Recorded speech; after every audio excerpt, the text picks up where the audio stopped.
తిరుపతిలో పరిస్థితి ఎలా ఉంటే బాపట్ల జిల్లా మార్టూరులో జాతీయ రహదారి పక్కనే 3 ఎకరాల ప్రభుత్వ భూమి కబ్జాకు గురైంది.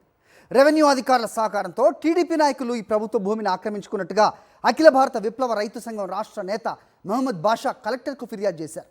మార్టూరులో సర్వే నంబర్ 640/ఏలో ఉన్న భూమి విలువ 100 కోట్ల వరకు ఉంటుంది. టీడీపీ నేతలు ఫోర్జరీ సంతకాలతో నకిలీ పత్రాలు సృష్టించి కోట్ల విలువైన సదరు భూమిని కబ్జా చేశారని మహమ్మద్ బాషా ఆరోపించారు. స్పందించిన కలెక్టర్ వెంటనే తగు చర్యలు తీసుకోవాలని ఆర్డీఓను ఆదేశించారని తెలిపారు.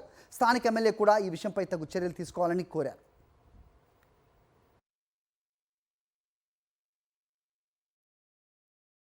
రెండెకరాల విస్తీర్ణానికి తొండెపు ఆదిలక్ష్మి, వైఫ్ ఆఫ్ ఆదినారాయణ పేర్లతోటి ఫోర్జరీ సంతకాలు, రెవెన్యూ అధికారుల ముద్రలతోటి పట్టా సృష్టించి ఆ భూమిని కబ్జా చేస్తున్నటువంటి విషయం. ఈ విషయాన్ని సోమవారం బాపట్ల జిల్లా కలెక్టర్ వారి దృష్టికి తీసుకువెళ్ళడం జరిగింది.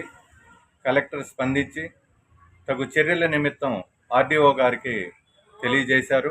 రెవెన్యూ భూమిని పరిరక్షించాల్సినటువంటి రెవెన్యూ అధికారులు చట్టాన్ని తుంగలో తొక్కి కబ్జాదారులకి సహకరిస్తున్నారు. ఈ భూమిలో అనేక సార్లు కబ్జా ప్రయత్నాలు తొండెపు ఆదినారాయణ చేశారు.